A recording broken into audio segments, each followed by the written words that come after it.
Hello and welcome. Now, you are now looking at Amazon Prime Video Direct. And Prime Video Direct is a platform designed to help content creators reach their targeted audience on the Amazon website.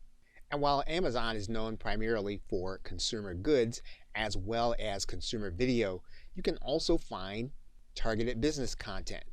For example, if you were to go to Amazon.com and you were to type in the words WordPress membership, as you can see, and then you click the search button, what you'd find at the very top in the first result is you'd see an Amazon Prime Video.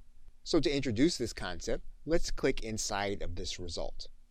What you'll notice is that an individual with a Prime account can watch the video for free, or an individual without the Prime account can watch the video with advertising. That person also has the opportunity to purchase the video. And the creator can add multiple videos to this title. And for their activity, those who create videos and upload them to Amazon are paid royalties for those who watch their videos. Now in this course, we will review the policy guidelines when it comes to content because they'll be very important to your being able to upload titles that will be of interest while yet maintaining consistent production. So in the next video, we'll start the process by looking at the royalty information so that you can determine how you want to create videos and how consistently you want to maintain them on the Amazon Video Direct platform. We'll then walk through the account setup process. We'll then go over the minimum equipment necessary in order to start creating videos. We'll then very quickly determine whether or not there are titles in your chosen market or niche for information. We will then work through the content creation process. So with that, we're now ready to get started working with Amazon Video Direct. Okay, so with that, thanks, and I will see you in another video. Hello and welcome. You are now looking at the inside of Amazon Prime Video Direct, and you'll notice that if you go to the support link, that you'll pull open a side menu here. You're going to then click Get Started, and then you'll want to click on Royalty Information. And you're going to see a schedule of information here. And so now we'll discuss royalties and compensation. Now, you are going to be paid monthly based on a number of different activities altogether. First, you're going to be paid video purchases and rentals. If it happens, you'll be paid 50% of the net revenues of purchases and rentals. Now, customers can buy episodes or seasons, and then any episodes that they purchase, if they decide to purchase a season later, it'll count toward their actual purchase. They'll get the entire season at a discount. And if you go to Prime Video and you type in a title that you're likely to find, for example, we typed in WordPress, you'll see the different classifications here. You'll see that someone can watch an episode, they can buy the entire season, or they can watch an episode free with ads, or they can buy outright.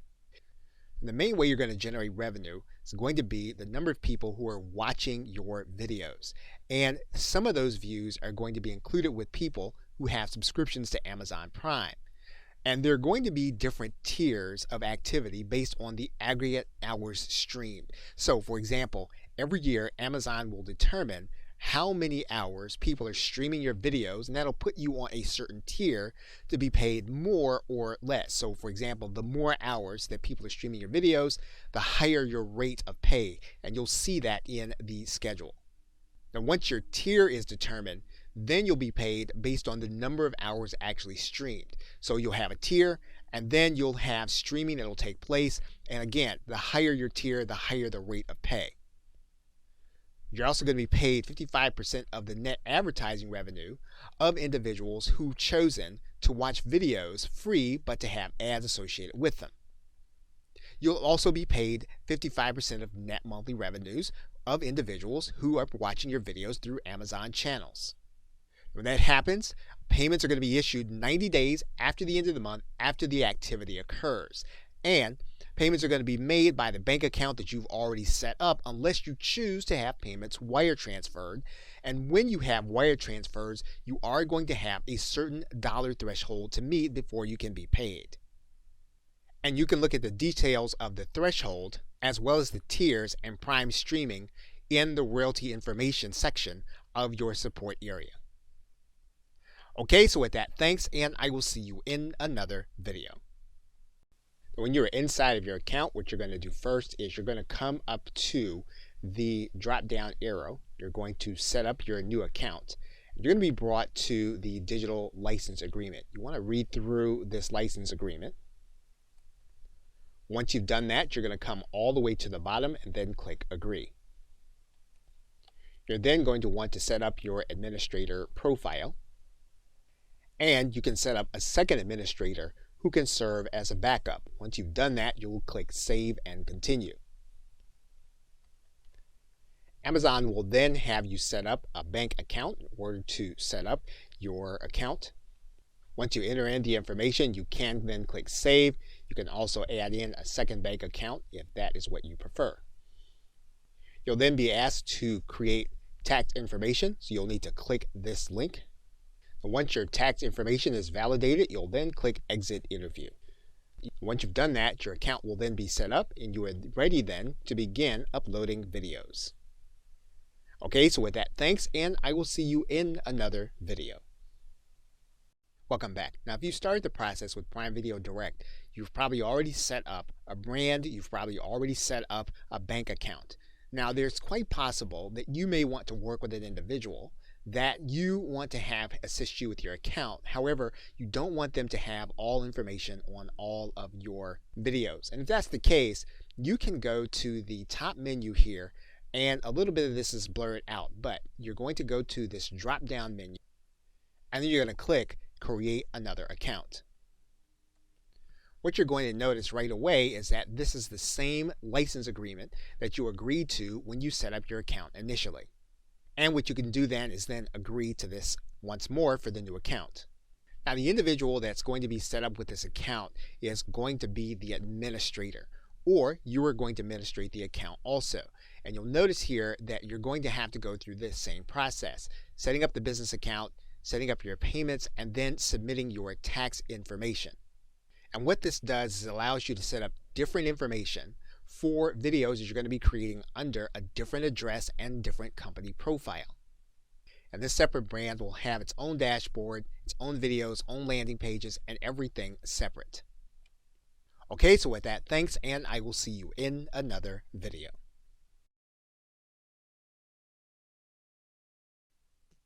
Welcome back. If you go inside of your account settings, you'll notice that you have yourself as an administrator, and you may have someone that you invited. You can invite other individuals in order to help you manage the account.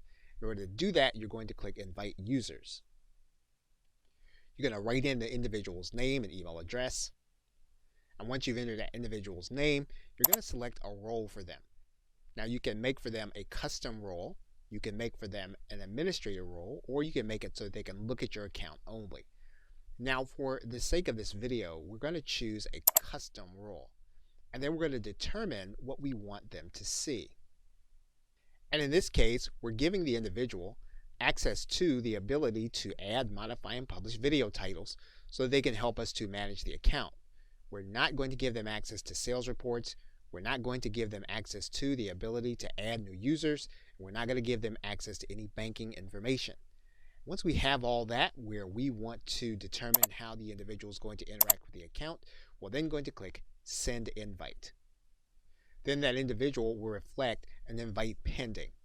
Now, the individual is going to get an email asking them to click a link to accept your invitation. They'll then click this link.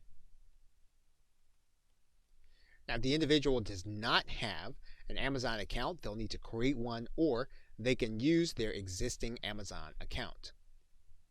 Then the person that you added will then have access to your Prime Video Direct account. And if you refresh your page or hit F5, you should see that the individual is then part of your account. You can always go in and edit their custom settings. Okay, so with that, thanks, and I will see you in another video. Hello and welcome. In this video, we want to discuss some of the equipment you're going to need in order to create videos. Now, obviously, you can create them as elaborately as you want. However, if you're creating them for your business, you do have a minimum level of equipment you're going to need, and that's what we're going to cover in this session. Now, assuming that you already have a computer and or a smartphone, you are going to need a way of being able to capture audio. And typically, you're going to need some kind of noise canceling headset or microphone. And you can get one like the one that's pictured, the Plantronics Audio 355. It goes into most PCs and Macs. Now, even though the Plantronics is noise canceling, you are going to need something like a pop filter or something to capture the noise and wind. And you can do that very easily with some kind of windscreen, which you can get inside of a site like Amazon. Now, it's quite possible that your laptop will not have jacks for an audio headset. They may have a USB port, and if that's the case, you can buy an adapter for your stereo jacks so that they can go into your laptop. Now, one of the things that will make recording your videos much easier is to have a second and or third monitor. And you can get travel versions of the monitor in 1080 or high definition by looking for a travel monitor with 1080p. Now, you'll need to be careful when you're looking at these monitors because most of them don't come in high definition, and you'll need that in order to record your video properly. So make sure that you're looking for one with high definition and that it actually travels with you wherever you go. If you're recording yourself or you're recording some kind of activity, you'll be able to use an external webcam that does not depend on the resources of your personal computer. And you can get one in the Logitech C930E. Of course, you can get something that's a lot more elaborate than this, but this is a very easy and affordable choice in terms of a webcam. Now, the webcam that we just mentioned, it actually adjusts to the lighting. However, in most cases, you are going to need to be able to throw some kind of light on your subject, even if it is you. And you can do that very easily and affordably by getting a number of what's called a clamp lamp to place around your recording area. If you need to soften the light that comes from the clamp lamp, you can do that with a pair of white hosiery. In order to neutralize your background, you can do this very easily and affordably with what's called a shoji screen. And once again, this is according to preference, but this is a very neutral background that anyone can use in order to take away the unprofessional look from their background. And if pricing is an issue to find these items, you can use a meta search for both eBay and Craigslist. Depending on where you live in the world, you can type in your search phrase to searchtempest.com or all of Craigslist. Now, you are going to need some kind of recording and capturing software to run on your Mac or PC. You can find one of the most commonly used applications in TechSmith Camtasia. Now, because TechSmith Camtasia runs over $200, you'll be able to pick up a screen capture and editing program for much less than that if you choose to use Screencast-O-Matic, which again does all of the functions in terms of capturing video, capturing your screen, and giving you the opportunity to edit your content. If you're going to give your presentation while you're creating your videos, you're likely to use a free application on Google, such as Google Docs or Google Slides, or of course you can use Microsoft Office and PowerPoint. Now, if you're already a user of a webinar application, you can use this feature to record your videos even though you do not have features to edit the videos in sites like GoToWebinar. There's similar paid applications such as Zoom and free applications that you can record your screen such as Google Hangouts. Now, in combining all of these elements, you'll be able to put together a reasonably priced system that will help you to get started until you reach the point where you want to invest more in your video creation system. Okay, so with that, thanks, and I will see you in another video. Welcome back. Now, in this video, we're going to go through a simple process of determining some niche topics that you can think about for creating your videos. Now, if you go to google.com and you were to go to the search bar and you were to type in your area of expertise and then wait for Google Suggest to give you options, you'll see some of the most recent searches. For example, in this particular case, if we were to go to Google and we typed in WordPress membership, we would see at least 10 different options for us to start looking and do more searching if we were going to stay on Google. And of course, we would do the very same thing in YouTube. Now, in some cases, these searches will yield the same results. In other cases, there will be some overlap. In other cases, they will be totally different. What you want to do when you have determined some of the search terms that you want to start looking for, you want to go inside of Amazon Prime Video Direct. But we're going to do this a little differently. We're going to put in our search term. When we put in that search, what you're going to notice is you're going to notice some Kindle book activity. You'll see some physical copies of information. And then at the very bottom, you'll also see that there is a listing here for Amazon Video Direct. You'll see some other activity for Amazon Video Direct. And so what you will begin to see is whether or not there is going to be room for you to place your video content on a specific search. Of course, we can find other Google starter search terms by using sites like Google Trends. So basically what we're doing is we're leveraging Google to find out what has been recently searched, and then we're working inside of the Amazon site to determine whether or not we can place content in those particular searches. And very often you'll see that depending on what your subject area is, your content may be all that will be in a specific classification. Now, in some cases, if you do a search in association with Amazon Kindle, you will find some video associated with your subject. Although currently this is not typically the case, there are going to be times where you'll see video as a recommended item. For example, Amazon will show an individual featured recommendations based on their browsing history. Okay, so with that, thanks, and I will see you in another video. Welcome back. Now you're looking at the inside of a video inside of Amazon Video Direct.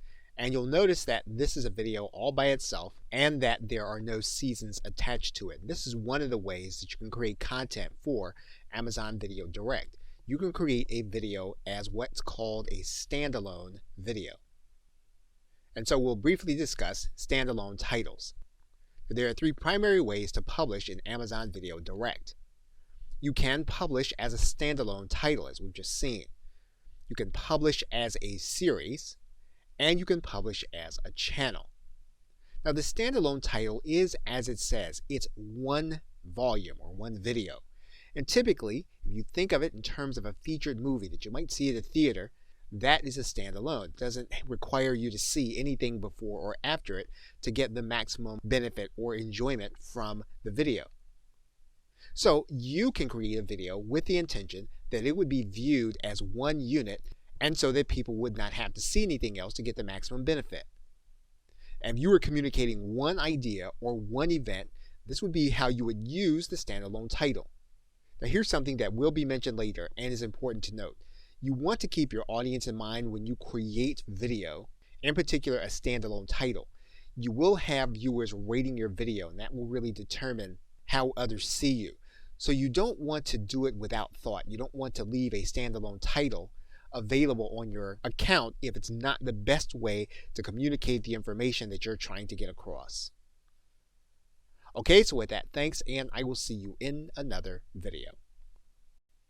Welcome back. Now, one of the other ways to arrange your content will be in terms of episodes and seasons.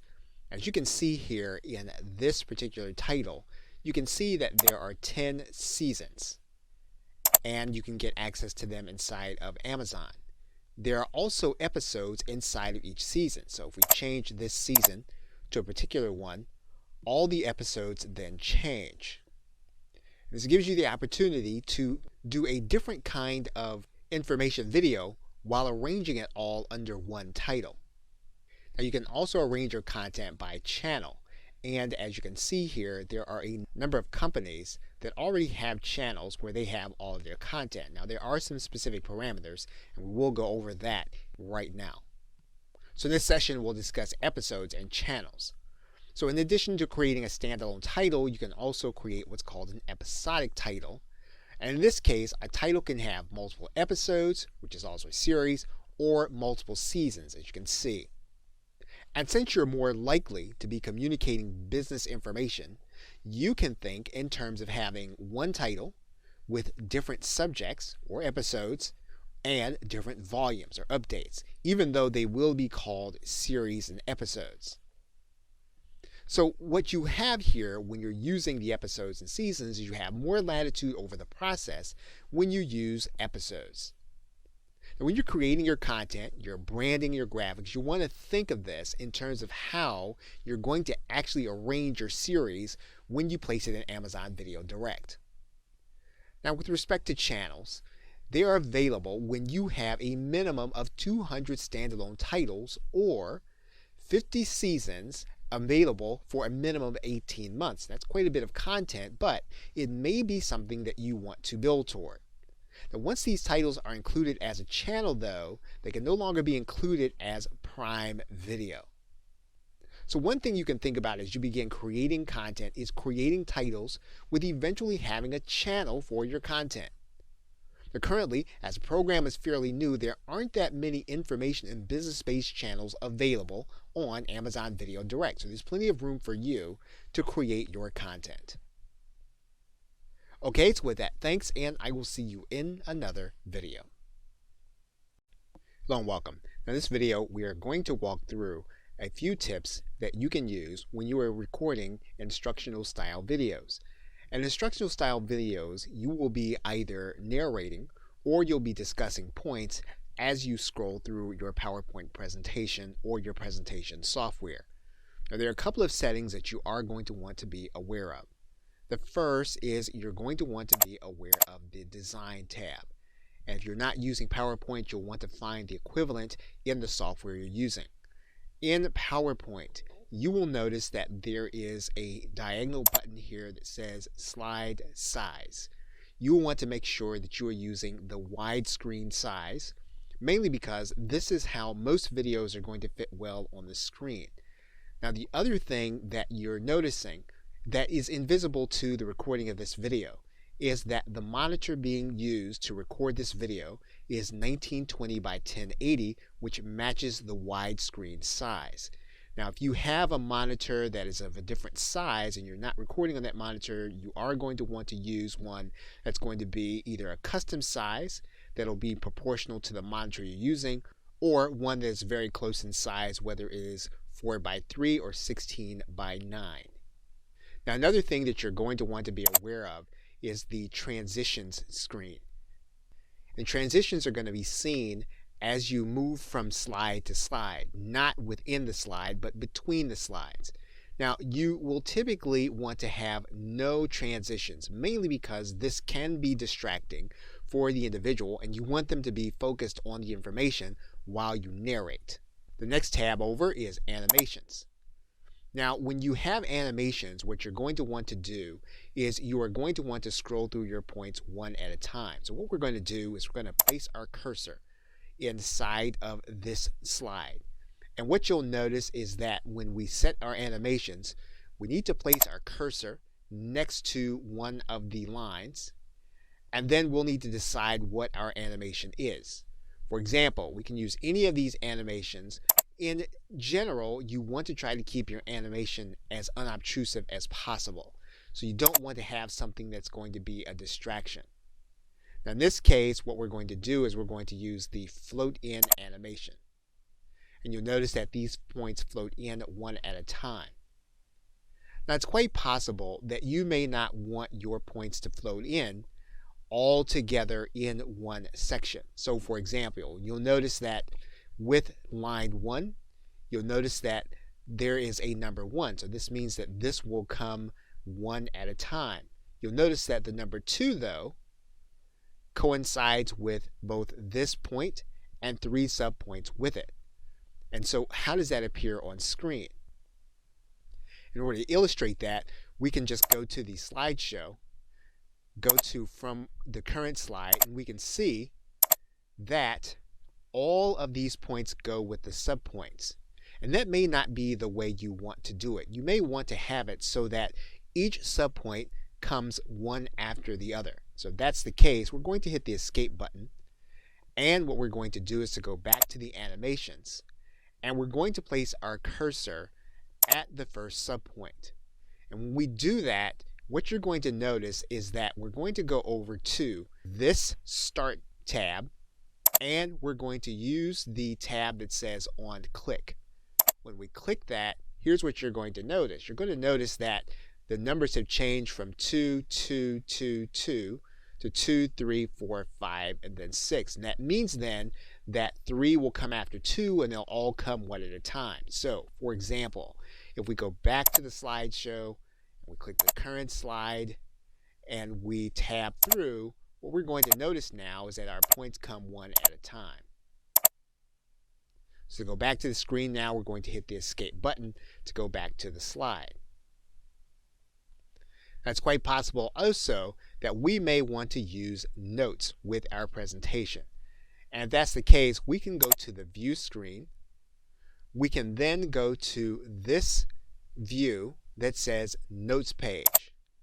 What you're going to notice is that there are two parts of our presentation now, and we can write in our notes for this slide. So if we want to narrate the slide, or we want to be aware of something while we are talking through the points, we can write notes in this area. This can be especially handy if we are using this as a handout, or if we are using this in a presentation.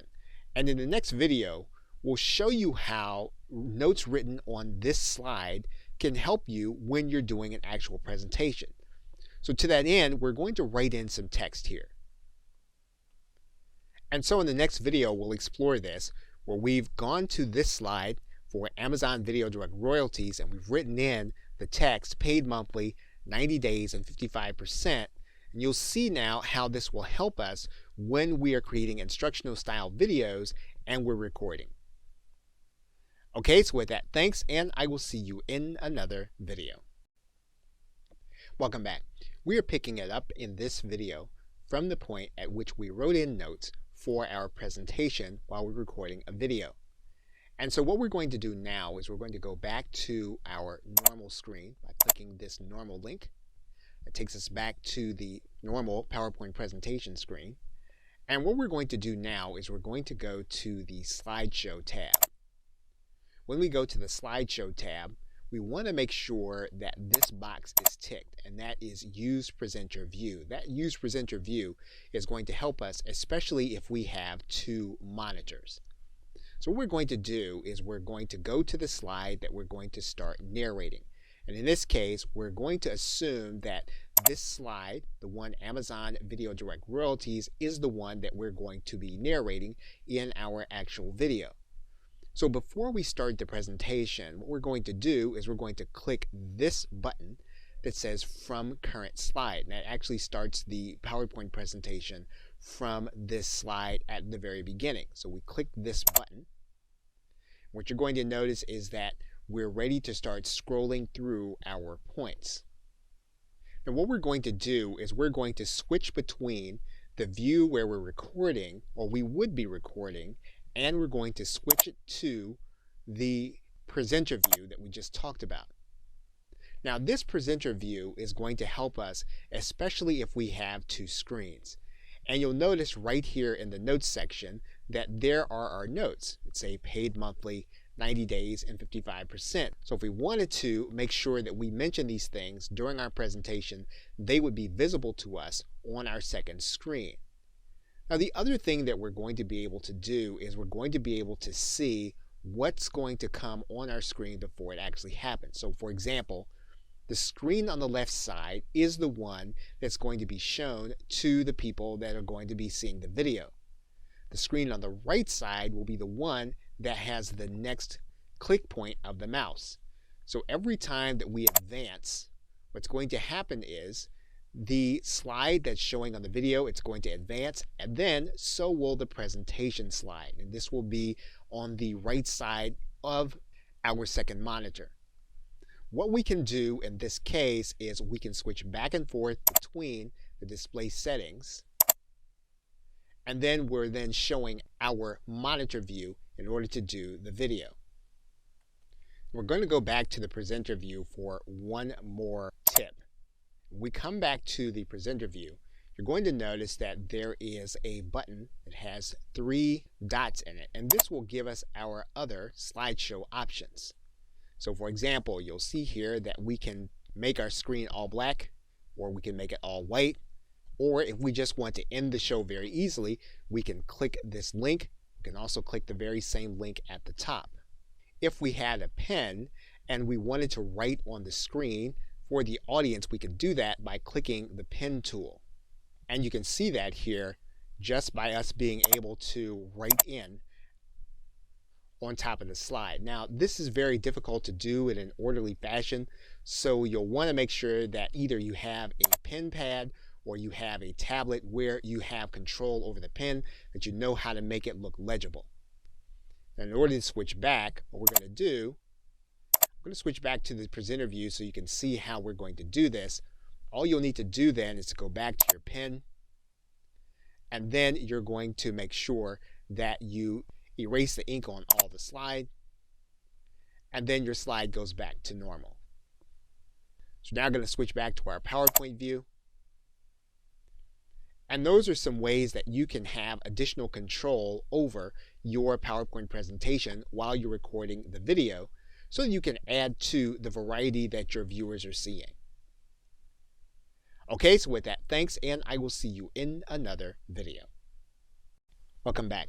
Now, when you're recording demonstration style videos and you are displaying what is on your screen for the people who are watching your video, there are a couple of things that you will want. One of the first things you'll want to do is you'll want to make sure that you're using the highest resolution possible on the screen where you're going to be displaying your demo and narration.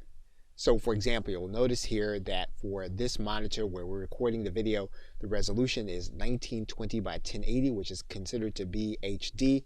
If possible, that's the resolution that you'll want to use, or at minimum, you'll want to use 1280 by 720.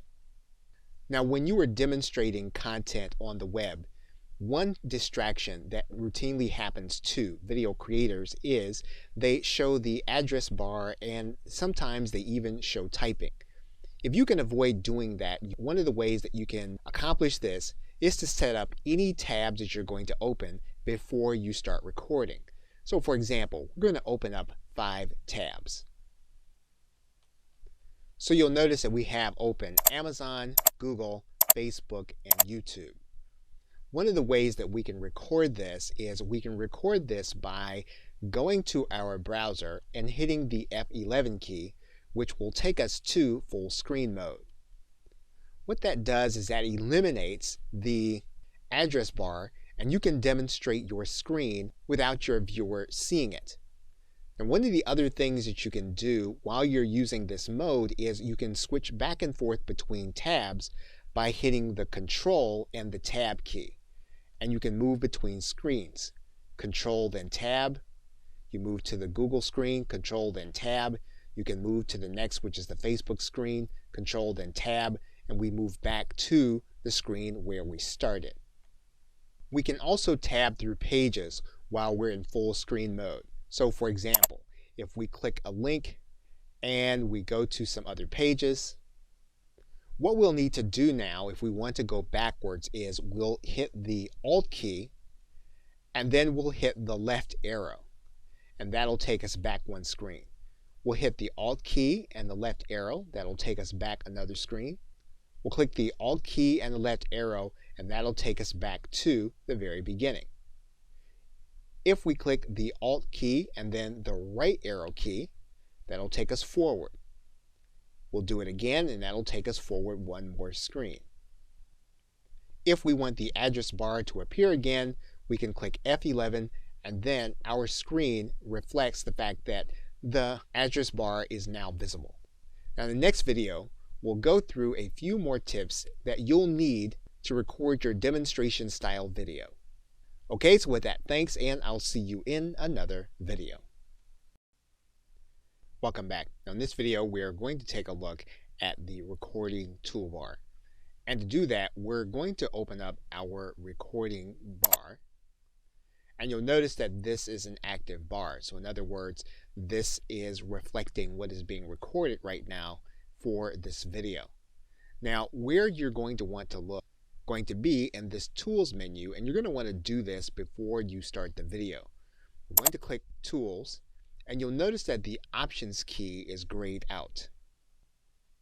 So you're now looking at a screenshot of the options tab. And what you're going to notice is that there is a section here for inputs, and there's a section here for hotkeys. You want to make sure that you know what's in the hotkey section. Now, what you can do with these hotkeys is you can make it so that all you'll need to do is to hit a particular button when you want to affect some kind of major change while you're recording. And in particular, while you're doing the recording, you may often need to pause. Maybe you need to collect your thoughts. Maybe you need to change direction in the presentation.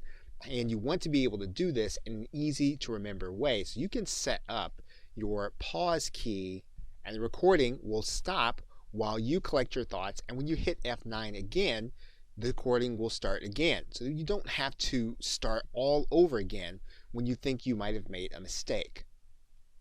You can stop the recording by setting up your stop hotkey.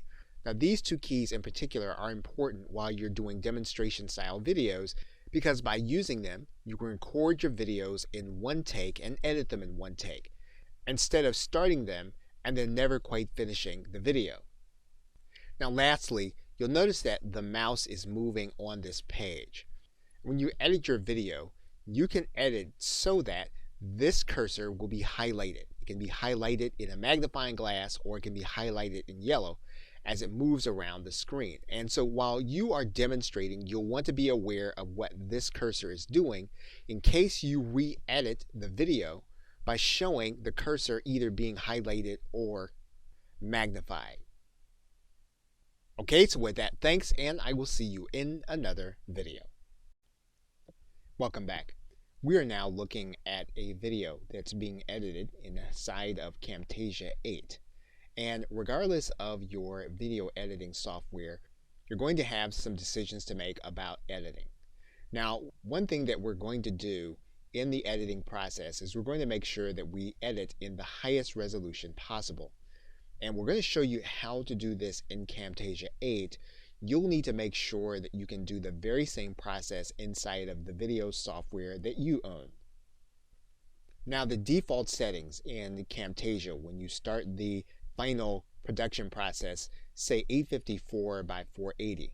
However, we want to make sure that this is going to be closest to our recording dimensions, which we should have done, if possible, at 1920 by 1080. So we want to make sure that we use those dimensions. Now, if possible, during the rendering process, we want to set our audio at the highest level that we can, and typically this is going to be right at 192 kbps.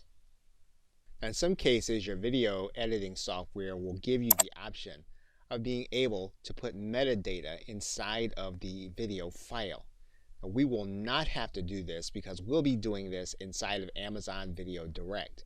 So where you have the project information, the author information, and even the iTunes information, you'll want to make sure that you have this correct for the upload process. You don't have to have it for the final production. And finally, for your video section, typically the default settings for a software application like Camtasia or Screencast-O-Matic will be correct from the start. However, you can make sure that your frame rate is going to be as high as you can if you can produce it at 30 frames per second or 15. Okay, so with that, thanks, and I will see you in another video.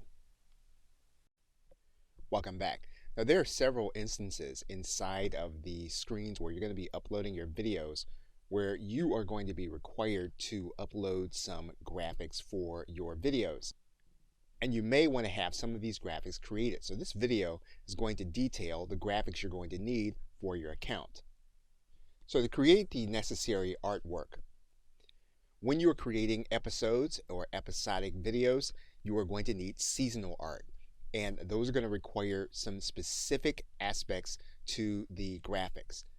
You're going to need a widescreen aspect. You're going to need a 1920 by 1080 photo to appear correctly, and it can be JPEG or PNG. Now, there's key art that you'll need to create that is also a 4:3 aspect ratio. That'll need to be 1600 by 1200, JPEG or PNG.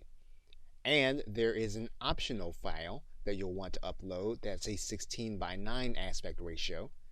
It's 1920 by 1080, JPEG or PNG, and this is going to be a background image. It's only going to appear on the devices in order to convey mood. And you'll see the request for the 3 of these when you are uploading your image. You'll see one here in the key art area as well as the background image.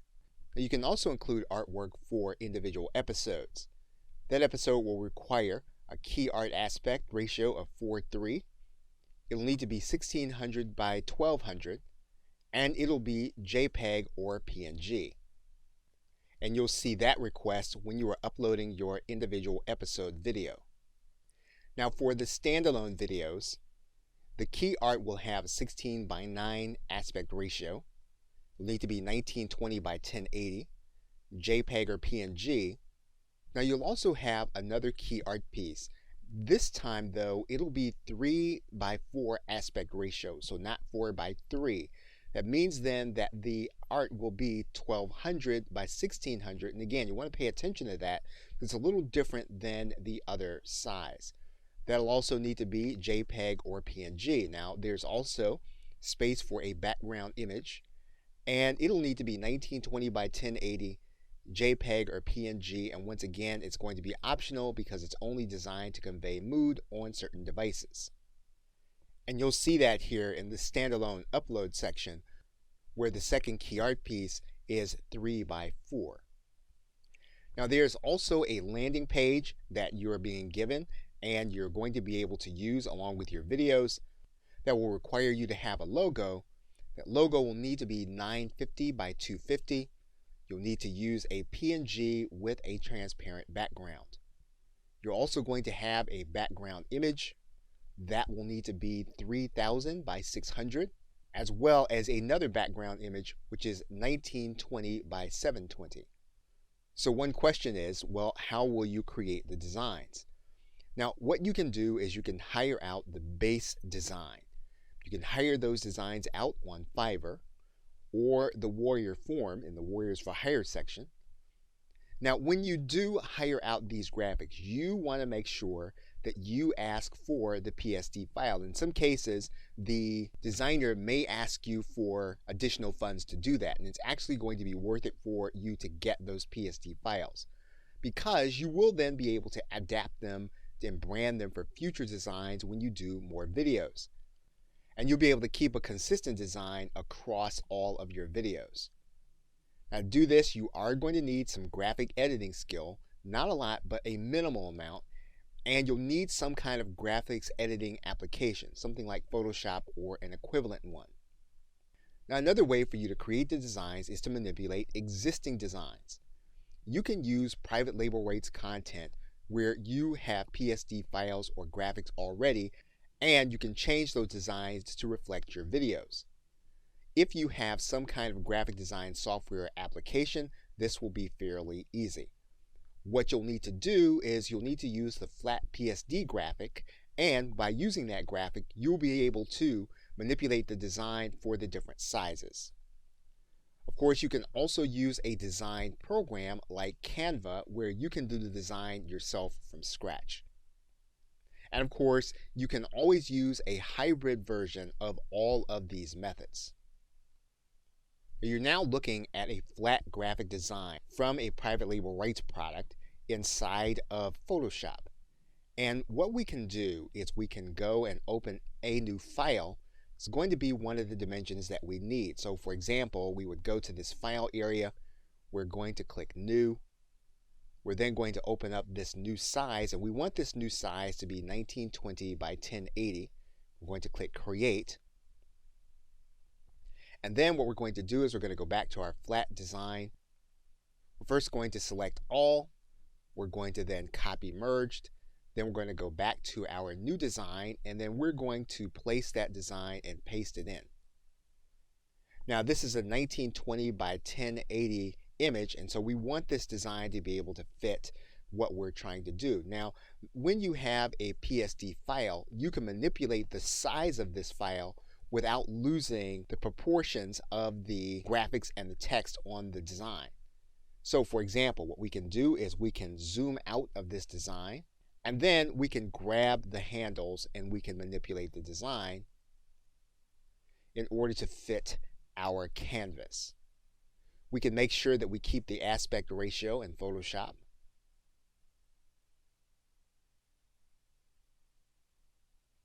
And once we have our design the way we want, all we're going to do is we're then going to click this button.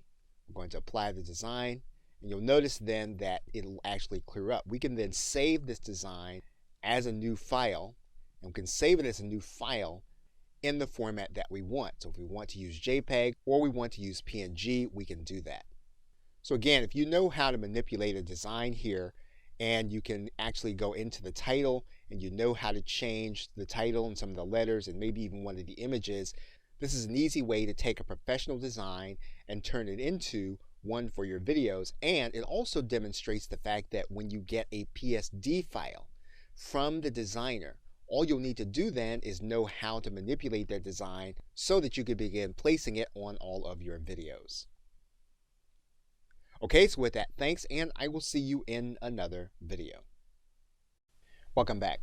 Now, whether you're creating an episodic video or a standalone title, you will be required by Amazon in order to place captions along with your video. So in order to do that, you are going to need a transcription of your video. Amazon does give recommendations for video captioning service or video transcription. And Amazon has its own transcription service called Amazon Transcribe, where you have a free tier, 60 minutes per month for 12 months. You will actually get an hour's worth of free transcription. And then afterward, the transcription is a small amount per second. Now, in order to use Amazon Transcribe, you are going to need to have an Amazon S3 account. And so if you have a file that's stored in Amazon S3, you'll be able to use that file along with Amazon Transcribe. Okay, so with that, thanks, and I will see you in another video. Hello and welcome. Now, in this video, we are going to walk through the process of uploading a standalone video. So to do that, you're going to click your videos. What you're going to do then is you're going to add your standalone title. And you're going to write in a title, pick a category, and then select the language that you want your metadata to be in. Once you do that, you'll then click Continue. Now you'll then want to write in your synopsis. Now you want to make sure that this synopsis does not have self-promotional details. You aren't going to be able to put URLs in here, so you do want this to reflect what your title is going to be about. Once you've done that, you're then going to click the category or genre. And when you click inside of the area, you're going to notice that there's going to be a drop-down menu. And you're going to be able to find the exact category that Amazon Video Direct wants you to place. You'll then choose your language. And then you'll choose a release date. You'll then want to choose a rating. And in some cases, you are not going to have a rating for your title. If that's the case, you're going to click Suggested Rating, is that the title is not officially rated. And you can then make your title available for all audiences. You're then going to upload the art that you created. Now, if you already have an Amazon S3 account and you have that artwork loaded on Amazon S3, you can copy the file from your Amazon S3 account over into Amazon Video Direct. However, if your file is on your hard drive, you can upload that file by clicking the Browse button. Once you have everything on the page that you want, you'll then click Save. So once you've saved this page, you'll then want to move to the cast and crew page. You'll want to write in the name of the creator as well as your crew member. Now, Amazon Video Direct is going to require that you have at least one crew member. And what you're going to do is you're going to write in the role of that individual. And then if you don't want to have a cast member, you can leave this out. Once you have all this information ready, you can then click Save. You'll then move to your video asset section. And what you'll be doing then is you'll be uploading your file, your captions, and if you have a trailer, you can upload that trailer to this area. And once you have the necessary content, you can then click Save. So once you've uploaded your content, one thing you'll want to note is that in order to get your transcribed file to go along with the file that you're uploading with your video, it will need to be an SRT file or one of the formats outlined by Amazon. We'll now go to the Availability tab and we'll choose where we want the content to be made available. We'll click all of the applicable places where we want it to be available. We'll determine how we want it to be streamed. And once we've done all that, we'll then click Save. And once you have uploaded and you have completed all of your titles, you will then be ready to publish your video for viewing on Amazon Video Direct. Okay, so with that, thanks, and I will see you in another video.